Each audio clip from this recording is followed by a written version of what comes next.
Hi good morning students, आपको सब स्वागत है। आज हम आपको कवि रामधारी सिंह दिनकर रचित अभिनव मनुष्य पद्य का चर्चा करना जा रही हूँ। मैंने पहले ही कहा था बच्चों, आपकी पुस्तक में दिए हर पाठ तथा पद्य का कोई ना कोई महत्वपूर्ण आशय और उद्देश्य होता है।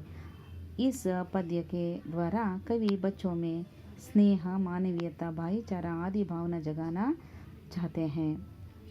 पद्य के बारे में जानने से पहले कवि परिचय देना चाहती हूँ।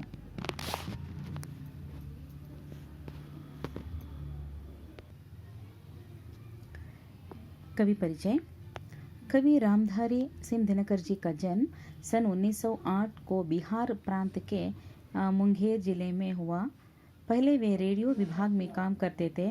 बाद में एक सरकारी कॉलेज के प्राध्यापक बने। आगे चलकर वे भारत सरकार के हिंदी सलाहकार के पद पर नियुक्त हुए। सन 1974 को इनका देहांत हुआ। कवि की कुछ प्रमुख रचनाएं हैं: ओंकार, रेणुका, रसवंती, सामधेनी, धूप छां, कुरुक्षेत्र, भापू, रश्मिरथी आदि। कवि की हर रचना में हृदय को प्रभावित की पूर्ण शक्ति है। अभिनव मनुष्य पद्य भाग कुरुक्षेत्र के षष्ठ सर्ग से लिया गया है। पद्य को हम सुन लेंगे।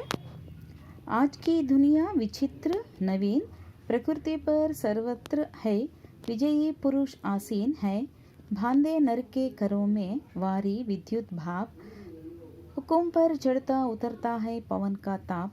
है नहीं बाकी कहीं व्यवधान, लांग सकता नर सरित गिरि सिंध एक समान।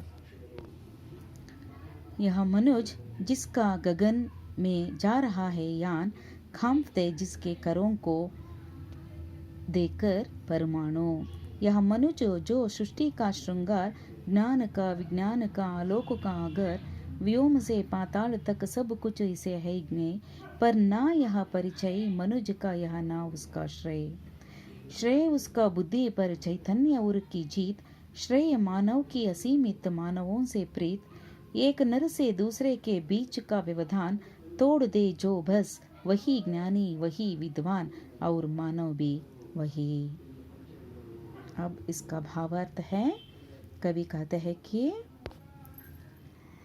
आज की दुनिया विचित्र और नवीन है। मानव प्रकृति के हर तत्व पर विजय पा लिया है। उसके हुक्म पर पानी, विद्युत और भाप आता जाता है। आज का मानव नदी सागर को पार कर सकता है, पहाड़ों पर चढ़ सकता है, आकाश में उसका यान पहुंच सकता है, किसी ग्रह पर वह पहुंच सकता है। मानव के हाथों को देखकर परमाणु की क्षमता है कि कहीं वह प्रकृति की किसी भाग को उड़ा ना दे। मनुष्य तो सृष्टि का श्रृंगार है, उसमें ज्ञान विज्ञान और प्रकाश का आगार है। मानव आकाश से पाताल तक के सब विचारों को जानता है। मनुष्य की यह जानकारी ही उसकी महानता नहीं है। मानव की महानता वह है जो अपने बुद्धि बल से अधिक मन की भावनाओं पर अंकुश डालकर जिए। यश उसी का है जो मन का अंकुश में रखकर अपने हृदय को पहले जीत सकता है। जो मानव दूसरों की भावनाओं को समझ सकता है, दूसरों के लिए सोचता है, वही मानव कहलाता है।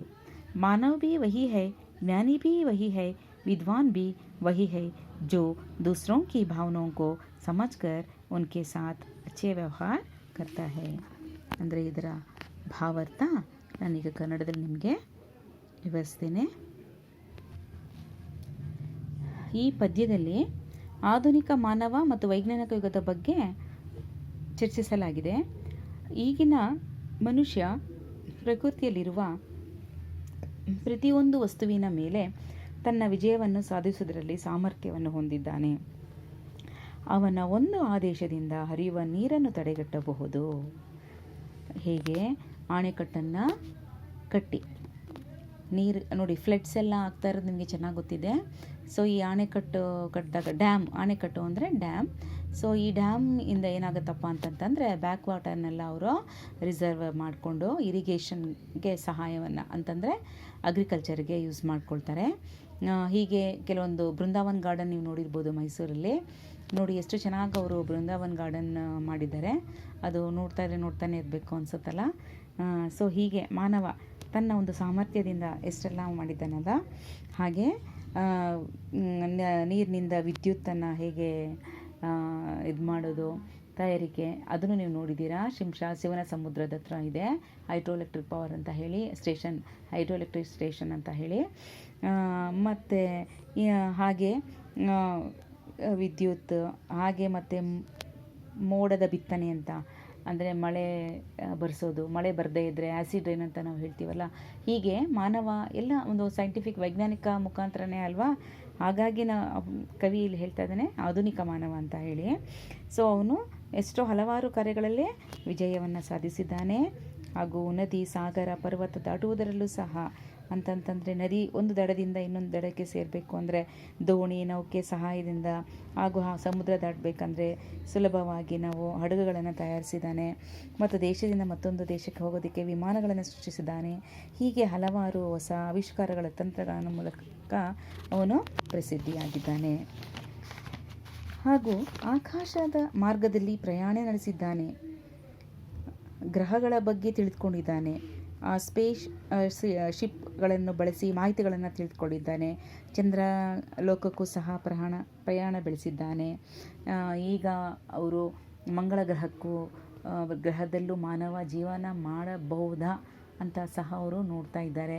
ಯಾಕಂದರೆ ಭೂಮಿಗೂ ಅಷ್ಟೇ, ಸೂರ್ಯನಿಗೂ ಒಂದು ಅಂತ್ಯ, ಪ್ರತಿಯೊಂದಕ್ಕೂ ಮೊದಲು ಅಂತಂತಂದರೆ ಅಂತ್ಯ ಇದ್ದೇ ಇರುತ್ತೆ. ಹಾಗೆ ಸೂರ್ಯನ ನಾವು ಏನಂತ ಹೇಳ್ತೀವಿ, ಬೆಂಕಿಯ ಉಂಡೆ ಅಂತೀವಿ.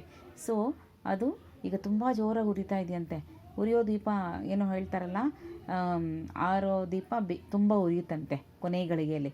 ಹಂಗೆ ಸೂರ್ಯ ಉರಿತಾ ಇರೋದ್ರಿಂದ ಯಾವಾಗ ನಮ್ಮ ಭೂಲೋಕ ನಾಶವಾಗುತ್ತೋ ಗೊತ್ತಿಲ್ಲ ಅಂತ ಹೇಳಿ ಈ ವಿಜ್ಞಾನಿಗಳು ಮಂಗಳ ಗ್ರಹದಲ್ಲಿ ಜೀವನ ನಡೆಸ್ಬೋದಾ ಅಂತ ಅಲ್ಲಿ ನೋಡ್ತಾ ಇದ್ದಾರೆ.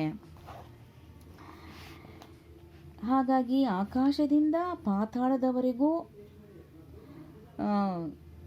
ಅವರು ಎಲ್ಲ ರೀತಿಯ ಆವಿಷ್ಕಾರವನ್ನು ಮಾಡಿದ್ದಾರೆ. ಈ ಒಂದು ಮಾನವನ ಪ್ರಕೃತಿಗೆ ಅವರು ಒಂದು ಸವಾಲಾಗಿಬಿಟ್ಟಿದ್ದಾರೆ. ಈ ಪರಮಾಣುಗಳನ್ನು ಉಪಯೋಗಿಸಿ ಯಾವುದೇ ಒಂದು ಭಾಗವನ್ನು ನಾಶಪಡಿಸ್ಬೋದು. ಹಾಗೆ ಅಂತಂದರೆ ಪ್ರಕೃತಿಯೇ ಮಾನವನಿಗೆ ಎದುರ್ಕೊಳ್ತಾ ಇದೆ ಇಲ್ಲಿ. ಅಂದರೆ ಅಷ್ಟು ಮಾನವ ಬುದ್ಧಿವಂತ ಜೀವಿ ಅಂತ. ಮಾನವನ ವಿಜ್ಞಾನದಲ್ಲಿ ತುಂಬ ಮುಂದುವರೆದಿದ್ದಾನೆ. ಹಾಗೂ ಆಕಾಶದಿಂದ ಪಾತಾಳದವರೆಗೂ ಸಹ ಎಲ್ಲ ವಿಚಾರವನ್ನು ತಿಳಿದುಕೊಂಡಿದ್ದಾನೆ. ಅಂದರೆ ಭೂಮಿಯೊಳಗೆ ಅತ್ಯಂತ ಅಮೂಲ್ಯವಾದ ಖನಿಜ ವಸ್ತುಗಳನ್ನು, ಬೆಳ್ಳಿ, ಬಂಗಾರ, ಲೋಹ, ಕಬ್ಬಿಣ, ಅಲ್ಯೂಮಿನಿಯಂ ಮುಂತಾದ ವಸ್ತುಗಳನ್ನು ಕಂಡುಹಿಡಿದಿದ್ದಾನೆ. ಇಷ್ಟೆಲ್ಲ ಮಾನವ ತನ್ನ ಶ್ರಮದಿಂದ ಪ್ರಖ್ಯಾತ ಹೊಂದಿದ್ದಾನೆ. ಪ್ರಕೃತಿಯ ಮೇಲೆ ವಿಜಯ ಸಾಧಿಸುವುದೇ ಅವನ ಗುರಿಯಾಗಿಬಿಟ್ಟಿದೆ. ಅಂದರೆ ಇಲ್ಲಿ ಕವಿ ಪ್ರಕಾರ ಏನಪ್ಪ ಅಂದರೆ, ಮಾನವ ತನ್ನ ಸಹಚರರಲ್ಲಿ ಸ್ನೇಹ ಭಾವ, ಬಂಧುತ್ವವನ್ನು ಕಾಪಾಡಿಕೊಳ್ಳುವುದರಲ್ಲಿ ವಿಫಲನಾಗ್ತಾ ಇದ್ದಾನೆ. ಯಾವಾಗ ಮಾನವ ಅವರ ನಡುವೆ ಸ್ನೇಹ, ಪ್ರೇಮದ ಸಂಬಂಧ, ಭ್ರಾತೃತ್ವ, ಮಾತೃತ್ವ, ಇನ್ನೊಬ್ಬರಿಗೆ ಸಹಾಯ ಹಸ್ತವನ್ನು ನೀಡುವುದು, ಆಗ ಅವನು ನಿಜವಾದ ಮಾನವ ಎಂದು ಬಿರುದನ್ನು ಪಡೆಯುತ್ತಾನೆ.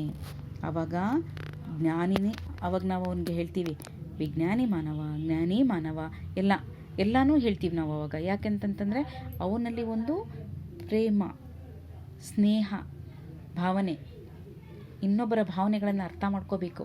ಆ ರೀತಿ ಸ್ವಾರ್ಥತೆ ಬೇಡ. ಈ ಗುಣಗಳನ್ನೆಲ್ಲ ಬಿಡಲಿ. ಇಷ್ಟೆಲ್ಲ ಅವನು ಪಟ್ಟಿದ್ದಾನೆ, ಪ್ರಖ್ಯಾತ ಹೊಂದಿದ್ದಾನೆ, ಪ್ರಸಿದ್ಧಿಯಾಗಿದ್ದಾನೆ. ಆದರೂ ಕವಿ ಒಪ್ಕೊಳ್ತಾ ಇಲ್ಲ ಅವನು ಮಾನವ ಅಂತ. ಕವಿ ಎಲ್ಲಿ ಒಪ್ಕೊಳ್ತಾನೆ ಮಾನವ ಅಂತ? ಯಾವಾಗ ಅವನಲ್ಲಿ ಮನುಷ್ಯತ್ವ ಇದೆ, ಸ್ನೇಹ ಭಾವ ಇದೆ, ಆವಾಗ ಅವನು ಮಾನವ ಅಂತ ಒಪ್ಕೊಳ್ತೀನಿ ಅಂತ ಇಲ್ಲಿ ಹೇಳ್ತಾ ಇದ್ದಾನೆ.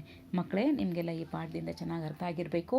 ನೀವು ಈ ಎಲ್ಲ ಒಳ್ಳೆಯ ಗುಣಗಳನ್ನು ನಿಮ್ಮಲ್ಲಿ ಬೆಳೆಸ್ಕೊಳ್ಳಿ ಅಂತ ಹೇಳ್ತಾ ಈ ಒಂದು ಭಾವಾರ್ಥವನ್ನು ಮುಗಿಸ್ತಾ ಇದ್ದೇನೆ. ಮುಂದಿನ ವಿಡಿಯೋದಲ್ಲಿ ನಾನು ನಿಮಗೆ ಪ್ರಶ್ನೋತ್ತರಗಳನ್ನು ಮತ್ತು ಶಬ್ದಾರ್ಥಗಳನ್ನು ಎಲ್ಲವನ್ನು ಕಳಿಸ್ಕೊಡ್ತೇನೆ. ಸೊ ಮೊದಲಿಗೆ ನೀವು ಫಸ್ಟ್ ಪೊಯಮ್ ನಾನು ಹೇಳಿದ್ದೀನಿ, ಮಾತೃಭೂಮಿ. ಅದೇ ರೀತಿ ಇದನ್ನು ಸಹ ಪದ್ಯವನ್ನು ಬರೀರಿ. ಪದ್ಯದ ನಂತರ ಕವಿ ಪರಿಚಯ ಬರೀರಿ.